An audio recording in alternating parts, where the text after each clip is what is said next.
Hey, everybody. How are you today?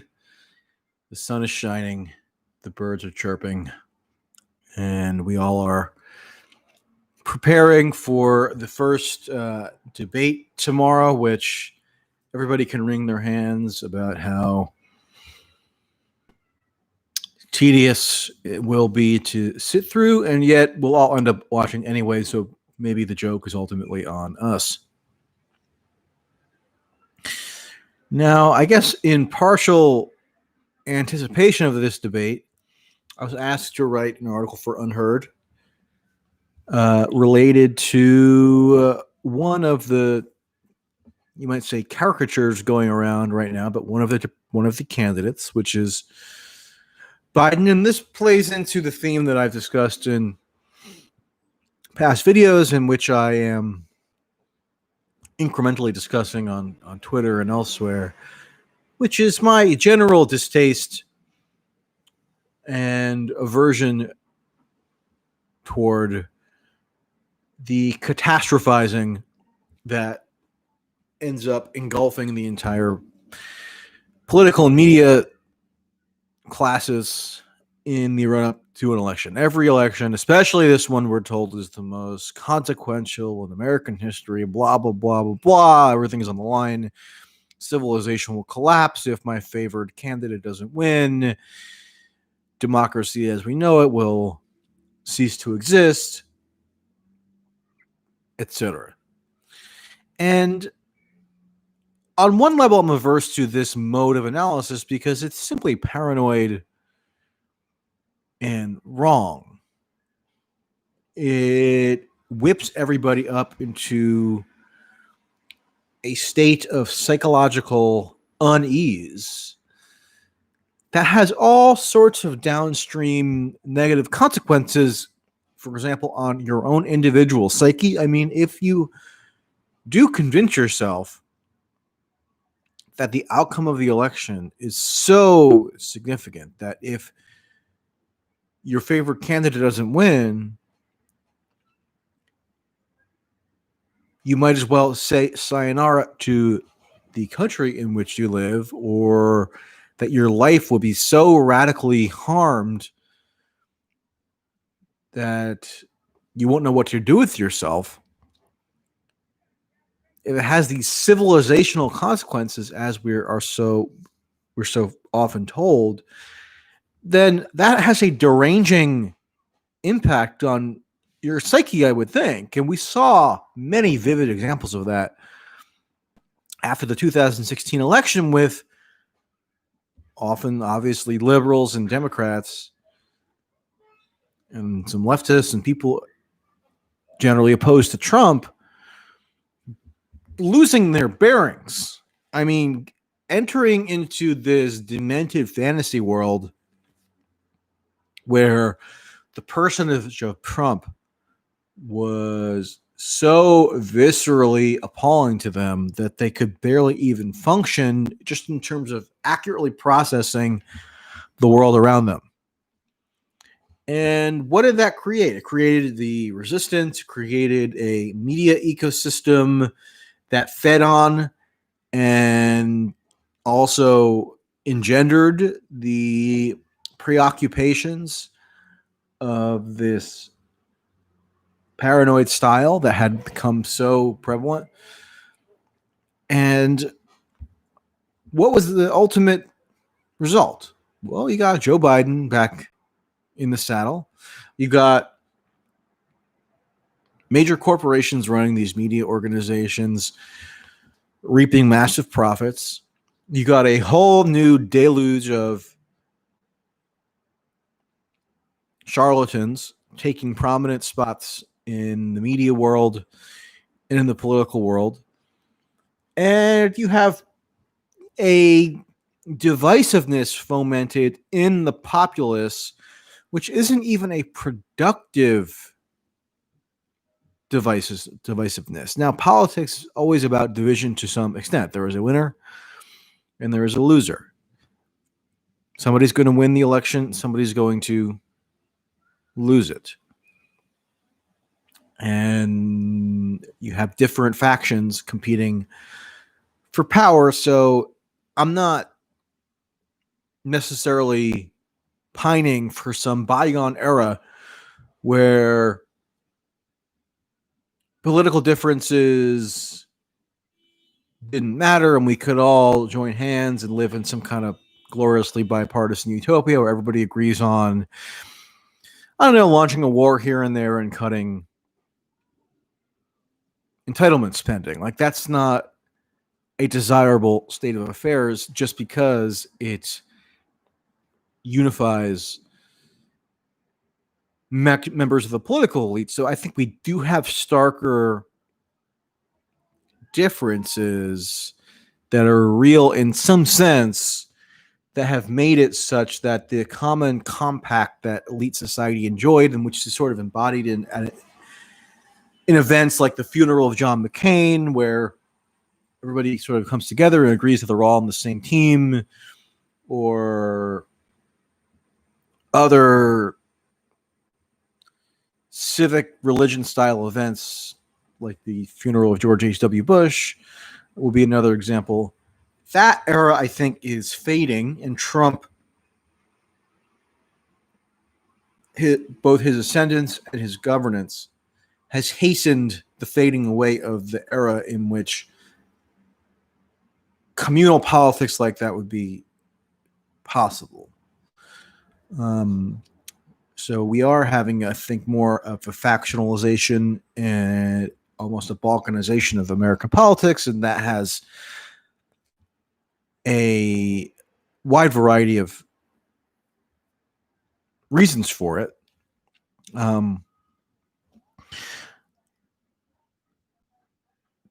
But you can't just sit, but that doesn't mean whatever real divisions have been made manifest by the past few years, it doesn't mean that every incident of division stoking within the general populace is productive. So if you have a constant onslaught of culture war hysteria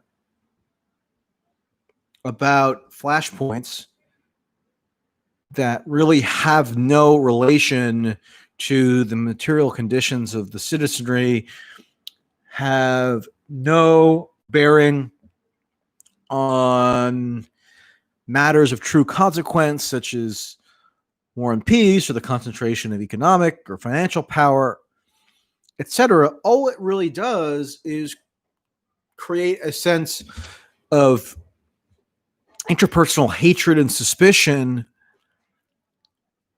that isn't even connected to real world disputes in terms of how societal power is organized. And so we have seen plenty of that over the past several years. And to the extent that you want to assign blame for that phenomenon, there's blame to go around the entire political spectrum.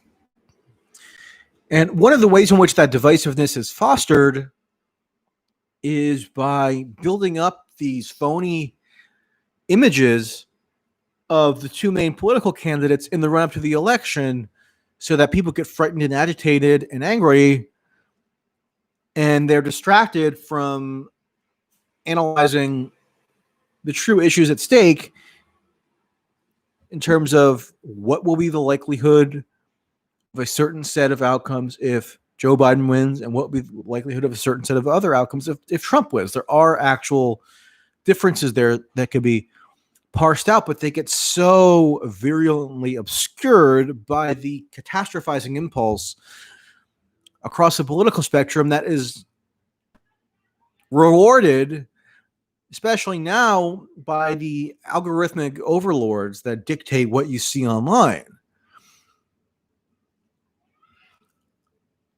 I mean, if you have a cataclysmic opinion of the consequences of a Trump victory, chances are, if you express that view on Twitter, Facebook, YouTube, whatever, you're going to get a lot more in the way of a reward through clicks, ad revenue, followers, what have you, than you are if you try to have a more dispassionate assessment. And the same goes for Biden. So what I was asked to do in this particular piece was, look into analytically, reportorially, whatever, this particular assumption that you now see floating around the commentariat, social media in particular.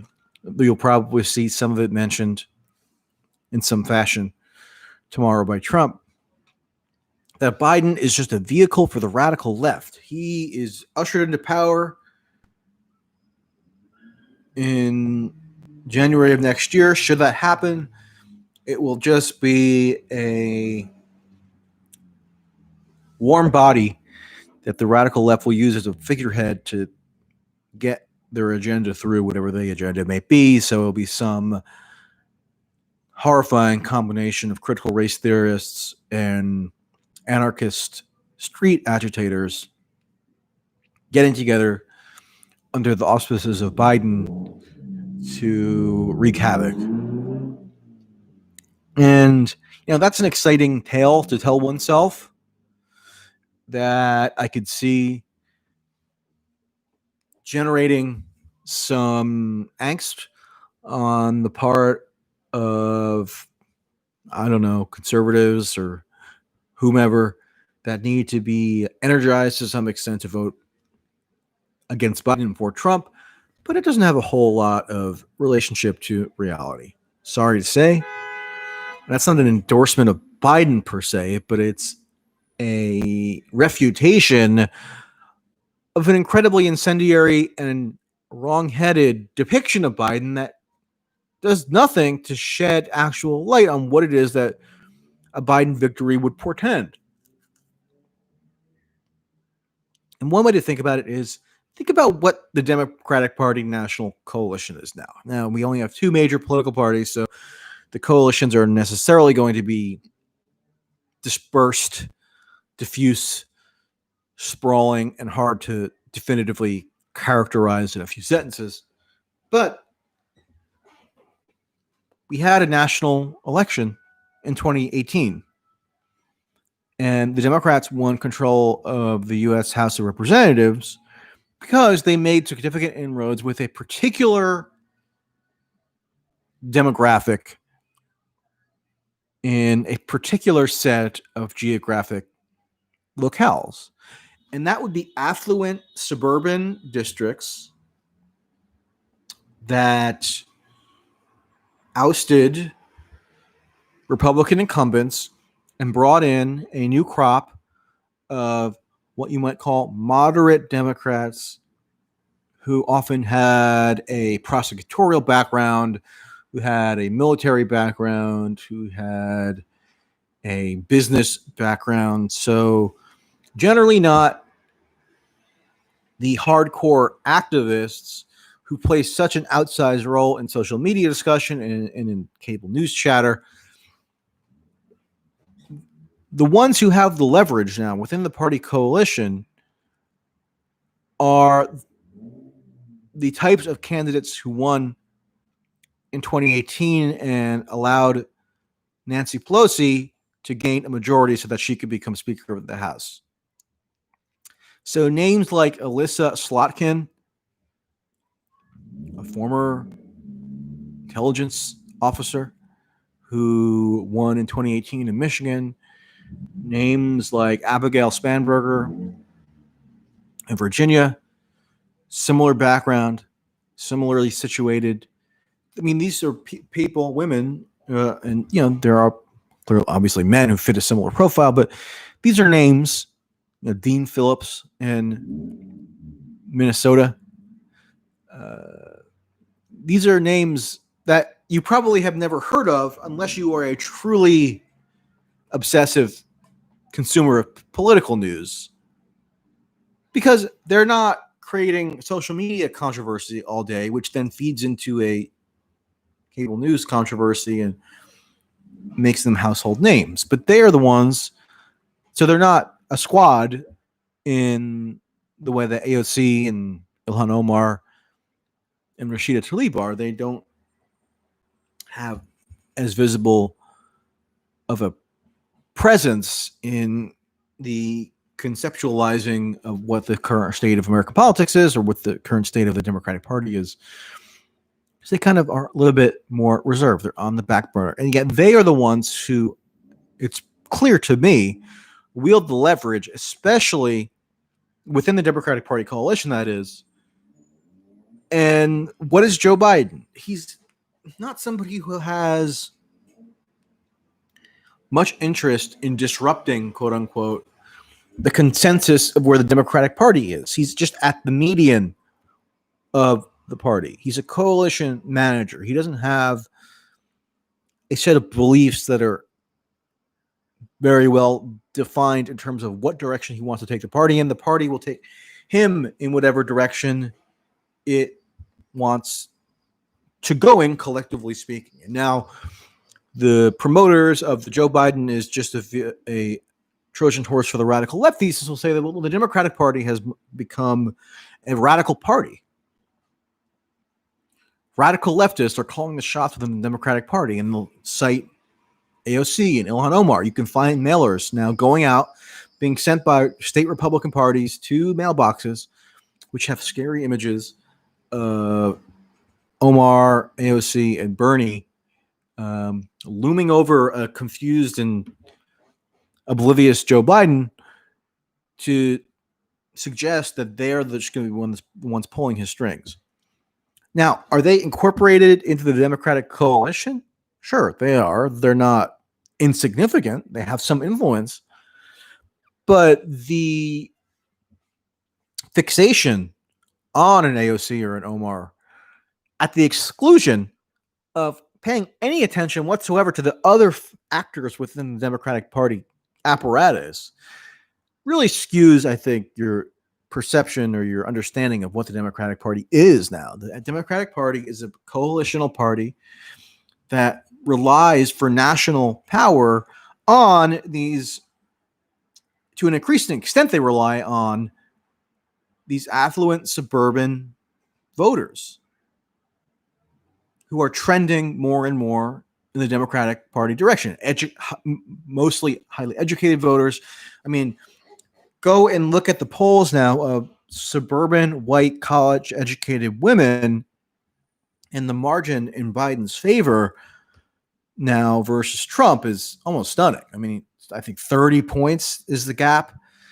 And that just wasn't the case in the not so distant past. So they're the ones whose sensibilities are being most catered to. And meanwhile, you have the so-called radical left who do exist. I'm not going to deny their existence. I spent 2 months going around and examining the fallout from a protest/riot movement that they sparked. So I know better than most that they are in fact real. But they're not being catered to by the current Democratic ticket.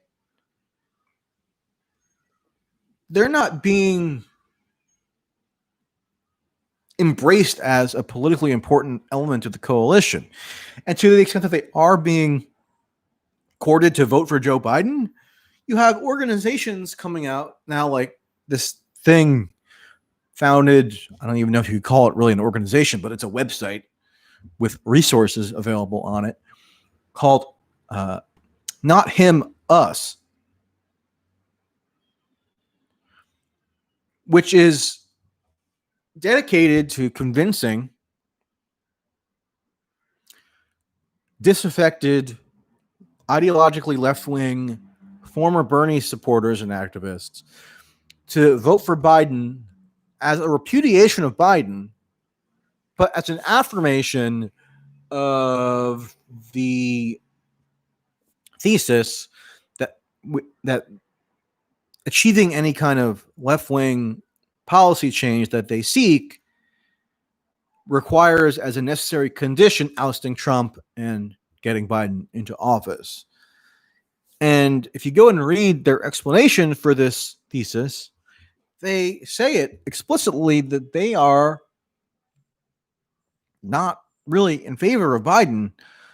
What they're in favor of is a popular front wherein it is morally obligatory for these left wing, you might say, radicals to partner or enter into a coalition voting wise with the dreaded neoliberals, because the paramount priority, the thing that all right minded citizens must be currently devoted to, is getting rid of the fascist tyrant in Trump. I mean, they say explicitly in many cases that Trump is mounting a fascist coup as we speak. So he's in office now, but he's mounting a coup. And who knows what the specifics of that allegation are on any given day. They tend to just be this emotionalistic reaction that isn't grounded in anything coherent or logical. But it's a mechanism or a tactic that they're using to try to cajole the remaining disaffected Bernie supporters who are already committed to supporting Biden to do so, to use the cliche, hold your nose and vote for Joe.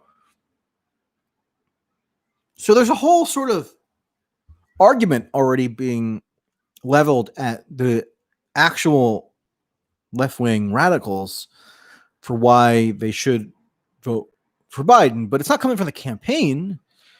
It's coming from leftists who think that we're on the cusp of history. We're at some turning point in world history where fascism is on the march, and therefore it's up to us to band together and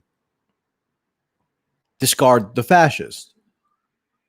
It's not the Biden campaign that is necessarily catering to those voters. They're catering to the suburban, the quintessential suburban educated woman voter. And the thing is, it may work.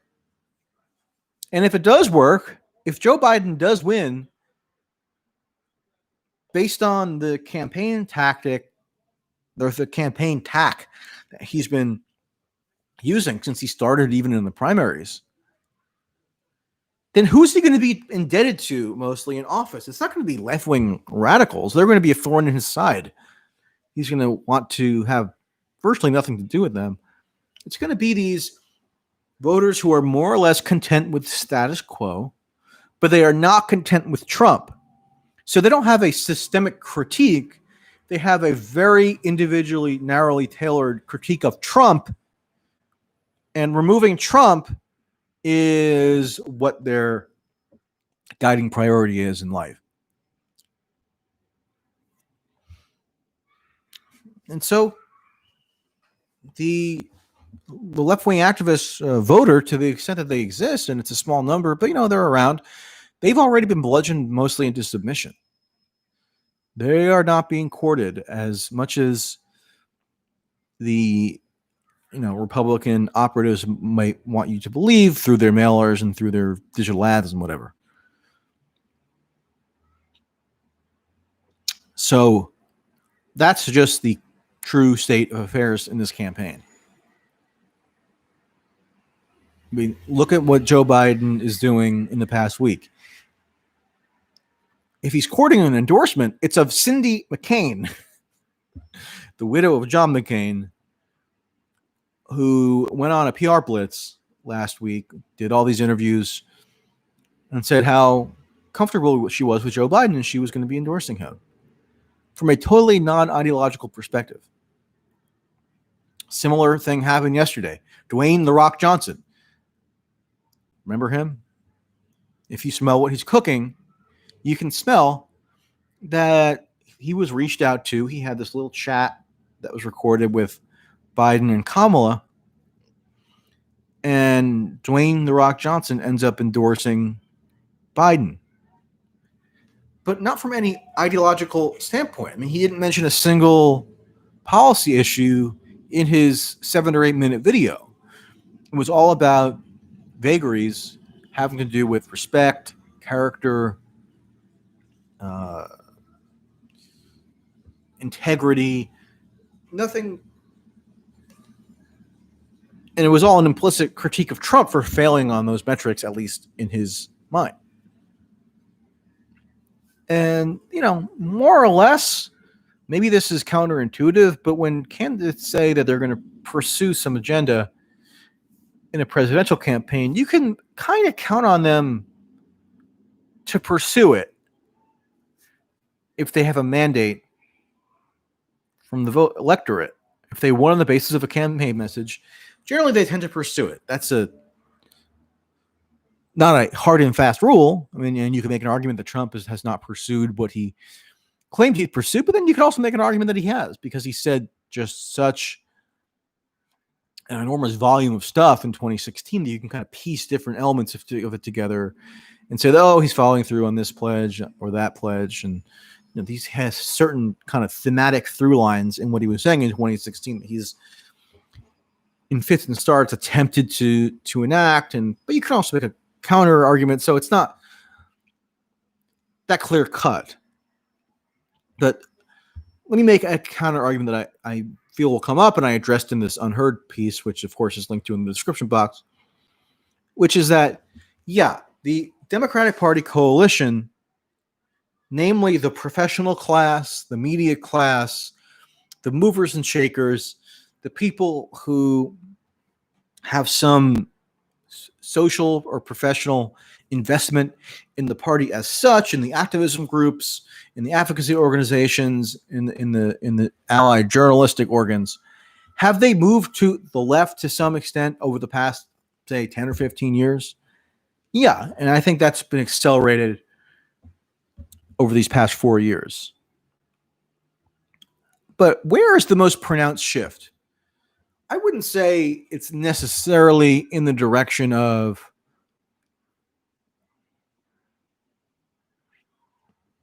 socialism, although socialism has become more of a mainstream notion, definitely through the 5-year campaign experience of Bernie Sanders, and that has an effect on the overall Democratic Party coalition.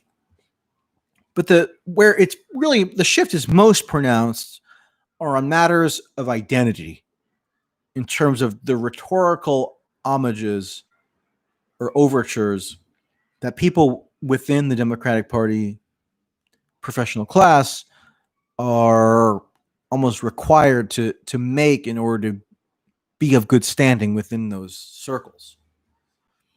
And so with a Democratic president in office, people of that mindset are going to be filling the federal government. So you'll have probably annoyingly cloying and tedious statements made having to do with diversity and representation and combating white supremacy and trans issues and all that kind of thing by mid-level federal government bureaucrats.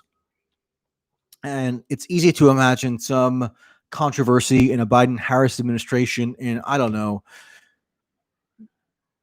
April of 2021, where there's some directive issued that requires, gender reassignment surgery for all Department of Defense employees. I'm exaggerating there, but something along those lines, which is clearly absurd, that came down the bureaucratic pipeline.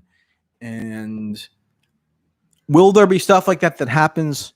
Sure, but I would differentiate that from any kind of genuine radicalism. If anything, it's just a new rhetorical strategy that elites affiliated with the Democratic Party have adopted to sort of justify and rationalize their own careerism and banality. It's not truly radical, except for the radical edge that they give to their rhetoric as sort of this, self-justifying or self-preservation preserving tactic. And so that I have little doubt would happen to one degree or another in a Democratic administration. But I think to conflate that with radicalism almost gives them too much credit. I mean, it's not really radical. It's status quo affirming, but using a different sheen or a different gloss to mask the fact that you're status quo affirming and to give you some kind of emotional validation that you really are bucking the system when you're just providing the material that enables the continuation of the system, roughly speaking. So that's my basic take. Read the article in Unheard today for a few of these points to be fleshed out with more detail. And now I'm going to scroll through my super chats. So thank you, as always, to those giving me money for not doing anything in particular except ranting at the screen. It's a pretty desirable way to derive at least some income. Sparky, my good pal, says Robert Barron controlled NGOs fuel divisiveness. Yeah, I mean, there's a whole network of NGOs and think tanks and nonprofit apparatuses that are involved in this structure of petty divisiveness and feuding that is worth mentioning, no doubt. Sparky adds, except for judges, neo-libs and neocons are the same. Yeah, so now with the Supreme Court vacancy and the nomination of Amy Coney Barrett, you're going to have both quote-unquote sides bludgeoned into submission as per usual, but now more emphasized probably even in the past this time, which is that, how dare you detach from partisan alignment with one or another candidate, given what's on the line in terms of the Supreme Court. But in a way that sort of depends on what the actual timeline is, and if they get Coney Barrett confirmed prior to the election.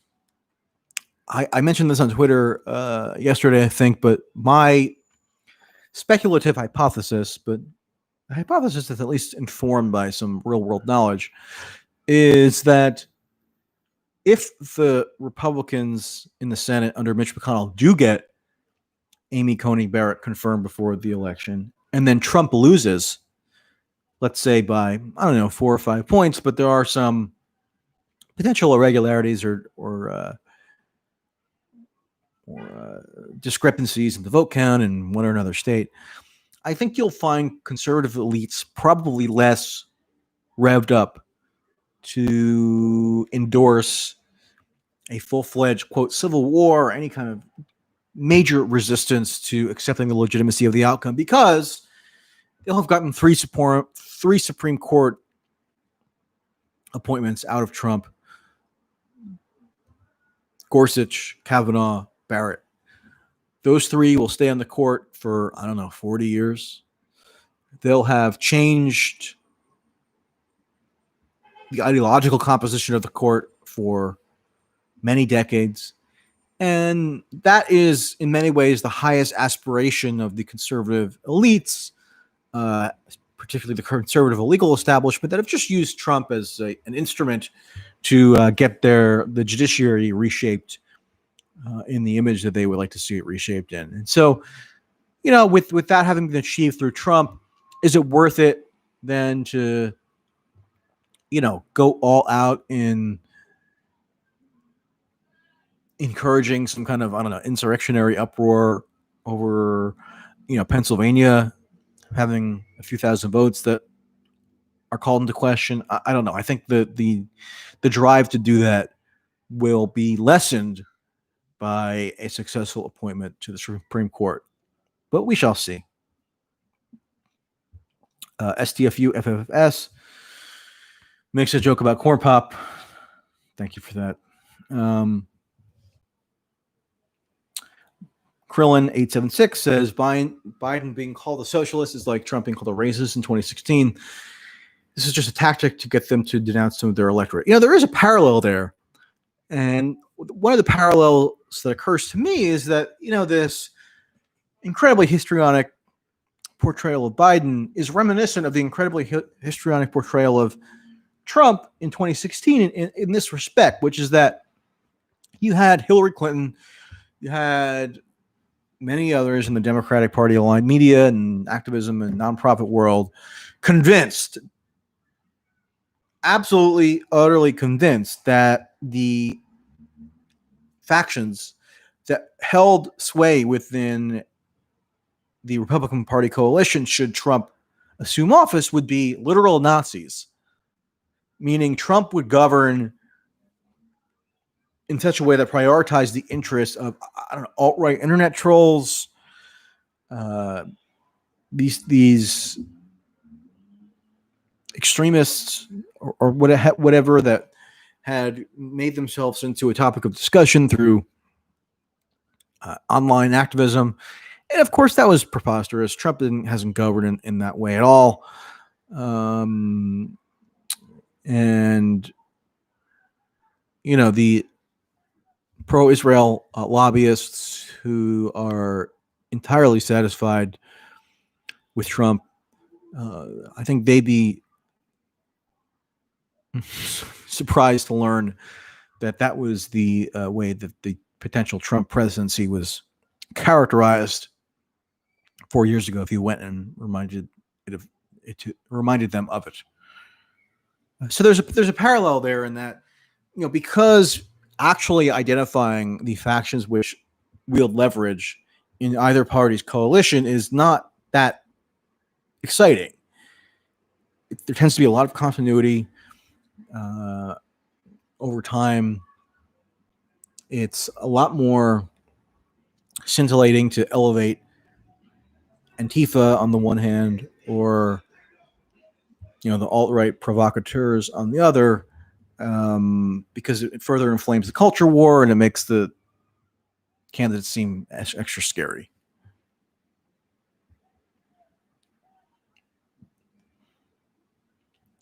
Sparky cracks a joke about Biden requiring oxygen supplementation. Thank you for that.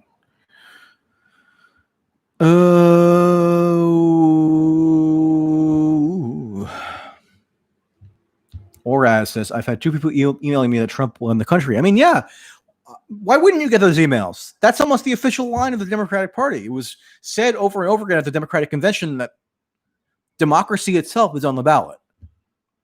So it's not just that Trump winning will be bad in any number of policy respects, or you don't like him personally, or whatever.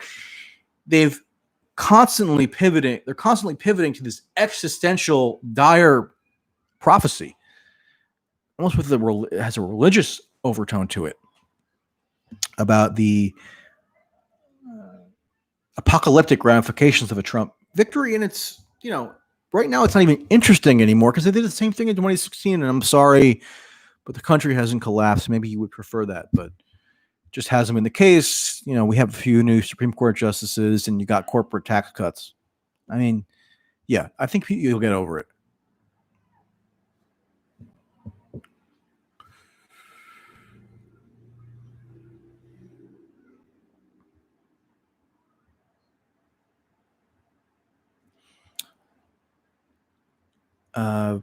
Marcus says AIPAC not happy with Trump. They want war with Syria.